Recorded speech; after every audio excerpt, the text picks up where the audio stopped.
খবর শুনছেন দৈনিক সংবাদ চ্যানেল থেকে। আজ জানাবো পশ্চিমবঙ্গ দেশ এবং বিশ্বের বাছাই করা সমস্ত গুরুত্বপূর্ণ তাজা খবর। শুরুতেই জানিয়ে দেব সংবাদ শিরোনাম। নেতারা কাটমানি চাইছেন, এবার আসরে বাংলার পুলিশ, ফোন করুন এই নম্বরে, জানুন বিস্তারিত।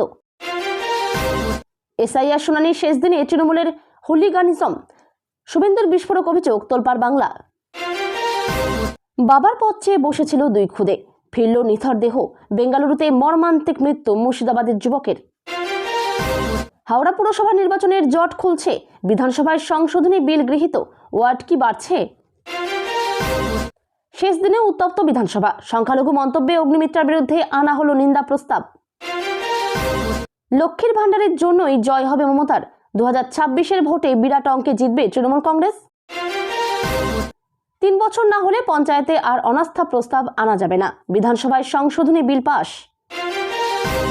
দেশের ইতিহাসে বিরল নজির গড়ার পথে মমতা, চতুর্থবার ভোটে জিতলেই শীর্ষে বাংলার অগ্নিকন্যা।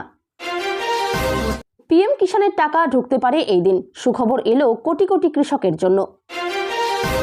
সালারে মাধ্যমিক পরীক্ষা দিয়ে বাড়ি ফেরার পথে ভয়াবহ পথ দুর্ঘটনা, জখম 4 পরীক্ষার্থী। প্রার্থী করার নামে টাকা নিয়ে প্রতারণার অভিযোগ, প্রাণনাশের হুমকি বিজেপির রাজ্য সম্পাদকের। জলপাইগুড়িতে বাইক ও লরির সংঘর্ষ, ভয়াবহ পথ দুর্ঘটনা, মৃত্যু 2 কলেজ পড়ুয়ার, আশঙ্কাজনক 1।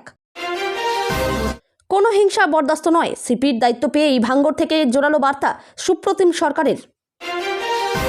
চোরা পথে ভারতে এসে রোজগার, বাংলাদেশে ভোট দিতে যাব বলতেই সীমান্তে পাকড়াও অনুপ্রবেশকারী।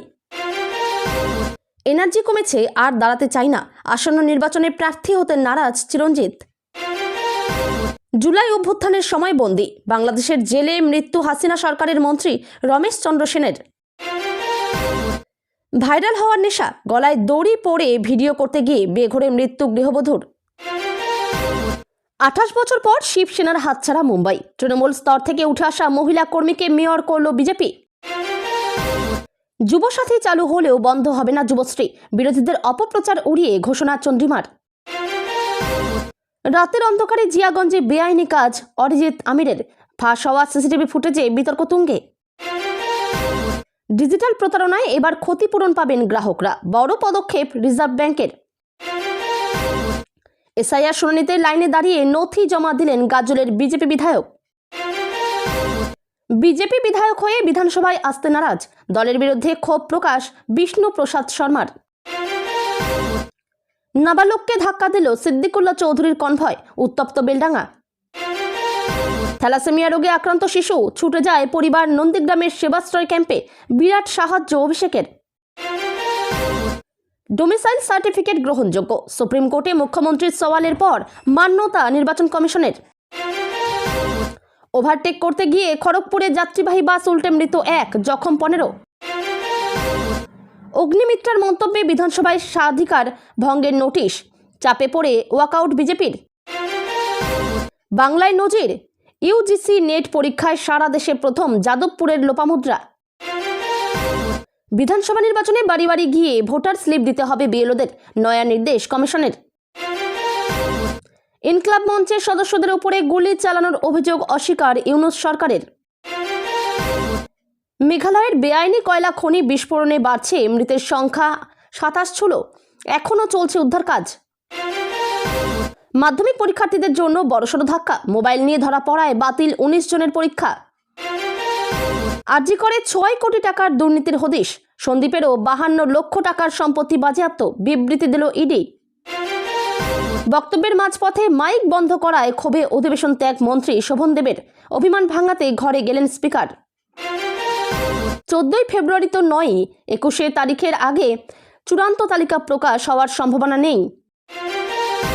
মাইক্রো অবজারভারদের সই জাল হচ্ছে, অভিযোগ শুভেন্দুর, মুখ্য সচিবকে নিয়েও বড় দাবি। 20 টাকা ঘুষ মামলায় 3 দশক পর নির্দোষ প্রমাণিত প্রাক্তন পুলিশকর্মী, আদালতের রায়ের পরদিনে মৃত্যু। যুবসাথী চালু হলে বন্ধ হয়ে যাবে যুবশ্রী প্রকল্প, বিরোধীদের কুৎসার জবাব দিলেন চন্দ্রিমা। 31 বছর আগে এক সাংবাদিকের হয়ে লড়তেও কালো রূপ পড়েছিলেন মমতা, যোগসূত্র রয়েছে ভিখারি পাসওয়ান মামলার। আবার ভূমিকম্প দার্জিলিং, কালিম্পং, শিলিগুড়ি ও জলপাইগুড়িতে, 24 ঘন্টার মধ্যে কেঁপে উঠল সিকিম।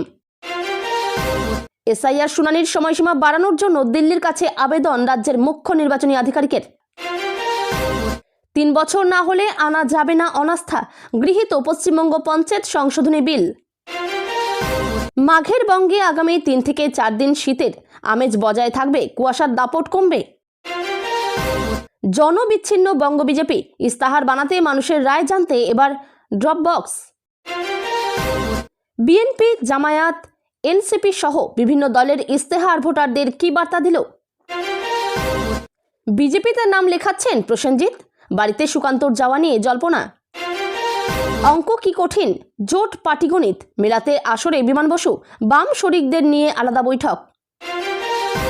মালয়েশিয়ার প্রধানমন্ত্রীর সঙ্গে এক গাড়িতে সফর মোদির, যাচ্ছেন সেলামাত দাতাং মোদিজি ইভেন্টে।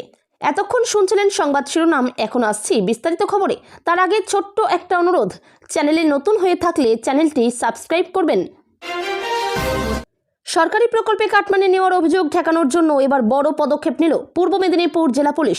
সাধারণ মানুষেরা যাতে অভিযোগ জানাতে পারেন সেই কারণে 24 ঘন্টার একটি হেল্পলাইন নম্বর চালু করা হয়েছে। সেই নম্বরটি হলো 7047989800। বাংলার বাড়ি সহ বিভিন্ন সরকারি প্রকল্পে যদি কেউ টাকা চায়, পরিষেবা দিতে দেরি হয় অথবা অকারণে সুবিধা বাতিল করা হয়, তাহলে এবার থেকে এই নম্বরে ফোন করে অভিযোগ জানানো যাবে। পুলিশ জানিয়েছে যে এক্ষেত্রে অভিযোগকারীর পরিচয় গোপন রাখা হবে। জেলার ভারপ্রাপ্ত পুলিশ সুপার মিতুন কুমার দে জানিয়েছেন যে অভিযোগের সঙ্গে যদি অডিও অথবা ভিডিও প্রমাণ থাকে তাহলে পুলিশ স্বতঃস্ফূর্তভাবে মামলা রুজু করতে পারে। অভিযুক্ত ব্যক্তি যে দলেরই হোক না কেন তার বিরুদ্ধে কড়া ব্যবস্থা নেওয়া হবে বলেও জানিয়েছেন তিনি। বিষয়টি নজরদারিতে রাখার জন্য জেলার সমস্ত থানার ওসি এবং আইসিদের নির্দেশ দেওয়া হয়েছে। তবে বিধানসভা নির্বাচনের আগেই এই উদ্যোগ ঘিরে তীব্র রাজনৈতিক বিতর্ক শুরু হয়েছে। বিজেপির অভিযোগ যে এটি ভোটের আগে লোক দেখানো একটি পদক্ষেপ মাত্র। পাল্টা তৃণমূল কংগ্রেস বলছে যে তারা দুর্নীতির বিরুদ্ধে এবং পুলিশের এই উদ্যোগকে স্বাগত জানায়। ভোটার তালিকায় বিশেষ নিবিড় সংশোধন প্রক্রিয়ার শুনানির শেষ দিনেও শুনানি কেন্দ্র ঘিরে ফের উত্তেজনার অভিযোগ উঠল রাজ্যে।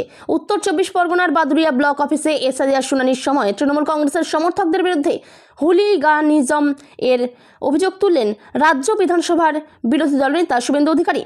শনিবার তিনি দাবি করেন ভোটার তালিকা সংশোধনের সময় ইচ্ছাকৃতভাবে রাজ্যে আইন শৃঙ্খলার অবনতি করা হচ্ছে। শুভেন্দু অধিকারীর অভিযোগ, বাদুড়িয়া ব্লক অফিসের ভিতরে তৃণমূলের দুষ্কৃতীরা বিশৃঙ্খলা সৃষ্টি করে, অফিসে ভাঙচুর চালায় এবং সংশ্লিষ্ট আধিকারিকদের ভয় দেখায়। তার দাবি, এর আগেও ফারাক্কা ও চাকুলিয়ায় একই ধরনের ঘটনা ঘটেছে। সোশ্যাল মিডিয়ায় করা এক পোস্টে তিনি জানান, শুনানি চলাকালীন প্রশাসনের উপস্থিতি সত্ত্বেও পরিস্থিতি নিয়ন্ত্রণের বাইরে চলে যায়। বিরোধী দলনেতা আরও অভিযোগ করেন, রাজ্য সরকার জেনে বুঝেই শুনানি কেন্দ্র থেকে পুলিশ প্রত্যাহার করেছিল যাতে তৃণমূলের নেতা কর্মীরা বেআইনি কাজকর্ম চালাতে পারে। তার দাবি, রাজ্যে কার্যত কোনো আইন শৃঙ্খলা নেই এবং শাসক দল অবৈধ ভোটারদের রক্ষা করতে ভোটার তালিকা কারচুপির চেষ্টা করছে। শুভেন্দু অধিকারী একটি ভিডিও প্রকাশ করেন যেখানে কয়েকজন উত্তেজিত মানুষকে বিডিও অফিসের কর্মীদের সঙ্গে দুর্ব্যবহার করতে দেখা যাচ্ছে এবং আধিকারিকরা পরিস্থিতি শান্ত করার চেষ্টা করছেন। উল্লেখ্য, শনিবারই ছিল এসআইআর শুনানির শেষ দিন, যদিও প্রয়োজনে সময়সীমা বাড়ানো হতে পারে বলে এমনটাই ইঙ্গিত মিলেছে কমিশনের তরফে। পেটের দায়ে ভিন রাজ্যে কাজে গিয়ে ফের প্রাণ হারালেন মুর্শিদাবাদের এক পরিযায়ী শ্রমিক। মৃত শ্রমিকের নাম আহিদুল শেখ, তার বাড়ি রঘুনাথগঞ্জ 1 নম্বর ব্লকের মির্জাপুর অঞ্চলের নওদা এলাকায়। এই ঘটনায় এলাকায় শোকের ছায়া নেমে এসেছে। পরিবার সূত্রে জানা গিয়েছে, আহিদুল শেখের সংসারে চরম অভাব অনটন লেগেছিল। স্ত্রী ও 2 নাবালক সন্তানের মুখে অন্ন তুলে দিতেই মাস কয়েক আগে ব্যাঙ্গালোরে রাজমিস্ত্রির কাজে গিয়েছিলেন তিনি। আশা ছিল কিছু টাকা জমিয়ে পরিবারের কষ্ট দূর করবেন, কিন্তু সেই স্বপ্ন মাঝপথেই শেষ হয়ে গেল। জানা গিয়েছে, ব্যাঙ্গালোরে একটি নির্মীয়মান বহুতলে কাজ করার সময় আচমকায় পা পিছলে উপর থেকে নিচে পড়ে যান আহিদুল। সহকর্মীরা তাকে রক্তাক্ত অবস্থায় উদ্ধার করে দ্রুত স্থানীয় হাসপাতালে নিয়ে গেলে চিকিৎসকেরা তাকে মৃত বলে ঘোষণা করেন। শিওরে বিধানসভা নির্বাচন, তার মধ্যেই সপ্তদশ বিধানসভার অধিবেশনে দীর্ঘ 8 বছর ধরে ঝুলে থাকা হাওড়া পুরসভা নির্বাচনের জট খুলতে চলেছে। বিধানসভার শেষ দিনে বড় সিদ্ধান্ত নিল রাজ্য সরকার। দীর্ঘ আইনি জটিলতা কাটিয়ে প্রশস্ত হল বহু প্রতীক্ষিত হাওড়া পুরসভার নির্বাচনের পথ। আজ শনিবার বিধানসভা অধিবেশনের শেষ দিনে হাওড়া পুরসভার ওয়ার্ড সংখ্যা 50 থেকে বাড়িয়ে 66 করা সংক্রান্ত সংশোধনী বিল গৃহীত হয়েছে। এদিকে আজ শনিবার অধিবেশনের দ্বিতীয়ার্ধে পশ্চিমবঙ্গ বিধানসভায় পেশ করা হয় হাওড়া মিউনিসিপ্যাল কর্পোরেশন বিল 2026। এই বিলটি পাশ হলে তা পাঠানো হবে রাজ্যপালের অনুমোদনের জন্য। রাজভবনের স্বাক্ষর মিললেই হাওড়া পুরসভায় নির্বাচনের পথে আরও কোনো আইনি বাধা থাকবে না বলে দাবি পুর ও নগর উন্নয়ন দপ্তরের। 2018 সাল থেকে আইনি জটিলতার কারণে হাওড়া পুর নিগমে নির্বাচন হয়নি। এবার এলাকা পুনর্বিন্যাস করে ওয়ার্ড সংখ্যা বাড়ানোর সিদ্ধান্ত নেওয়া হয়েছে। আগে 2015 সালের জুন মাসে হাওড়া ও বালি পুরসভা একত্রিত হওয়ার ফলে ওয়ার্ড সংখ্যা দাঁড়িয়েছিল 66, কিন্তু 2021 সালে দুটি পুরসভা পৃথক হয়ে গেলে আইন সংশোধনের প্রয়োজন পড়ে। অন্যদিকে ওই সংশোধনী বিলে তৎকালীন রাজ্যপাল জগদীপ ধনকর সই না করায় দীর্ঘদিন জটিলতা তৈরি হয় এবং হাওড়ায় নির্বাচন করা সম্ভব হয়নি। এবার সংশোধনী বিলে হাওড়া পুরসভার এখন 50টি ওয়ার্ড ভেঙে 66 ওয়ার্ড করার প্রস্তাব রাখা হয়েছে। এই বিলটি বিধানসভায় পাশ করে রাজ্যপাল সিবি আনন্দ বোসের অনুমোদন পেলে তা আইনি পরিণত হবে। তারপর ডিলিমিটেশন প্রক্রিয়া সম্পূর্ণ হলে হাওড়া পুরসভায় নির্বাচনের প্রস্তুতি শুরু করা যাবে।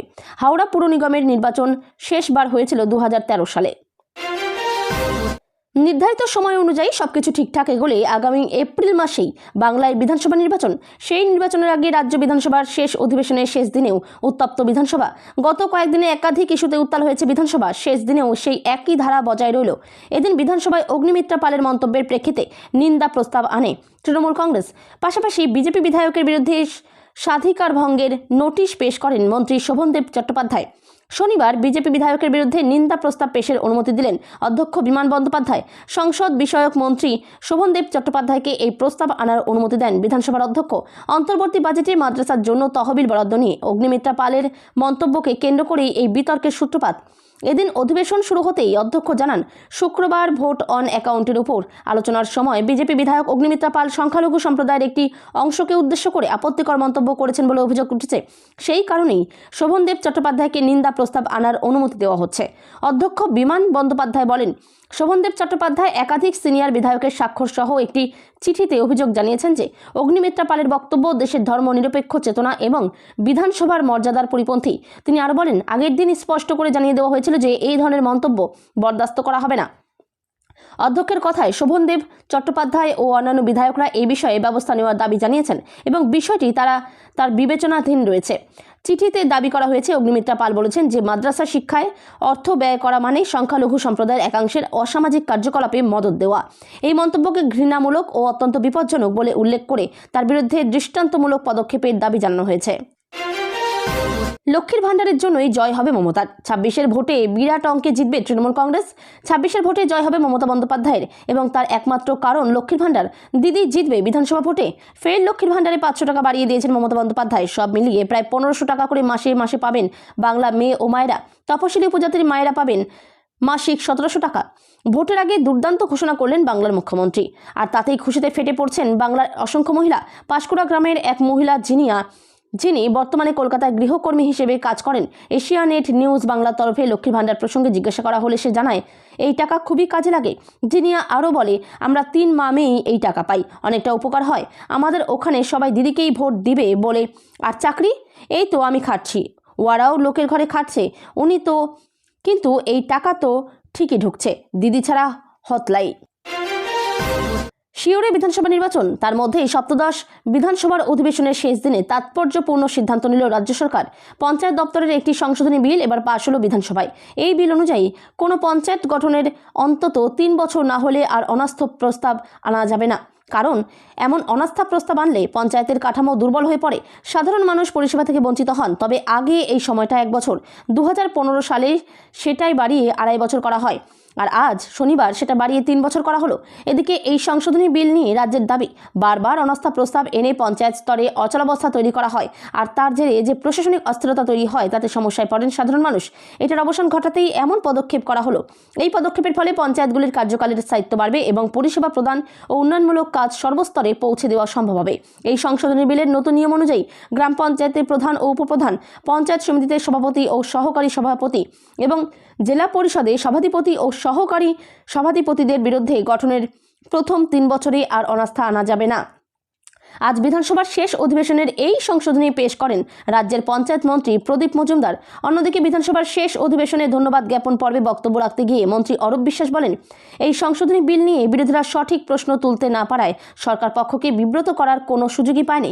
মমতা বন্দ্যোপাধ্যায়ের নেতৃত্বে তৃণমূল কংগ্রেস আবার ক্ষমতায় ফিরবে। 250 অঙ্কের বেশি আসন নিয়ে মানুষের স্বার্থেই এমন সংশোধনী।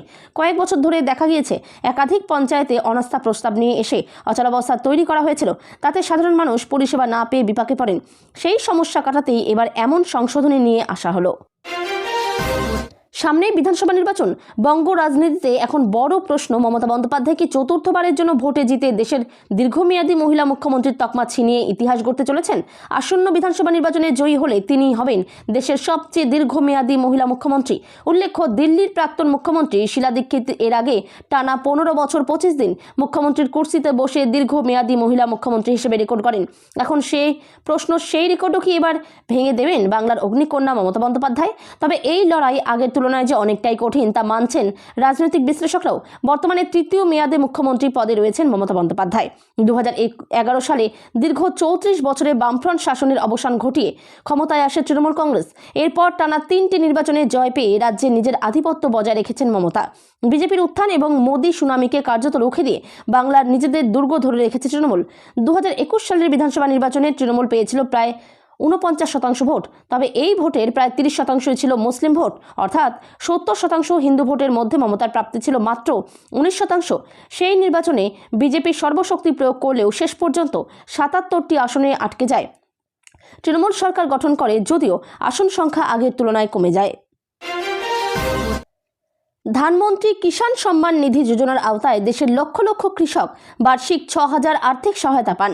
এই টাকা 3টি কিস্তিতে দেওয়া হয়, অর্থাৎ প্রতি 4 মাস অন্তর সরাসরি বেনিফিট ট্রান্সফারের মাধ্যমে কৃষকের ব্যাংক অ্যাকাউন্টে 2,000 টাকা পাঠানো হয়। কৃষকরা এখন কিষাণ সম্মান নিধি যোজনার 22তম কিস্তির টাকার জন্য অপেক্ষা করছেন। কৃষি মন্ত্রক 22তম কিস্তির জন্য সম্পূর্ণ প্রস্তুতি নিয়েছে। কৃষকদের অ্যাকাউন্টে 2,000 টাকা স্থানান্তর করার জন্য সমস্ত ব্যবস্থা করা হয়েছে। সূত্রের মতে এই কিস্তি হোলির আগে আসতে পারে, অর্থাৎ হোলি 4ই মার্চ। তাই আশা করা হচ্ছে যে মার্চের প্রথম সপ্তাহে বা তার আগে টাকা আসবে, কারণ 4 মাসের মেয়াদ ফেব্রুয়ারি মার্চ মাসে শেষ হয়। যদিও কৃষি মন্ত্রণালয় কর্তৃক এখনও কোনো আনুষ্ঠানিক তারিখ ঘোষণা করা হয়নি। তবে সংবাদ মাধ্যমের প্রতিবেদন অনুসারে প্রধানমন্ত্রী কিষাণ সম্মান নিধি যোজনা এর 22তম কিস্তি 4 মার্চের আগে, অর্থাৎ 1 থেকে 3 মার্চের মধ্যে মুক্তি পেতে পারে। উল্লেখযোগ্যভাবে যেসব কৃষক প্রযুক্তিগত সমস্যার কারণে 21তম কিস্তি পাননি, তারা এখন 4,000 টাকা পেতে পারেন। এর অর্থ হলো এই কিস্তিটি আগেরটির সঙ্গে একত্রিত করা যেতে পারে, যার ফলে একই সঙ্গে 2টি কিস্তি পাওয়া যাবে। তবে সমস্ত প্রয়োজনীয় শর্ত পূরণ করতে হবে।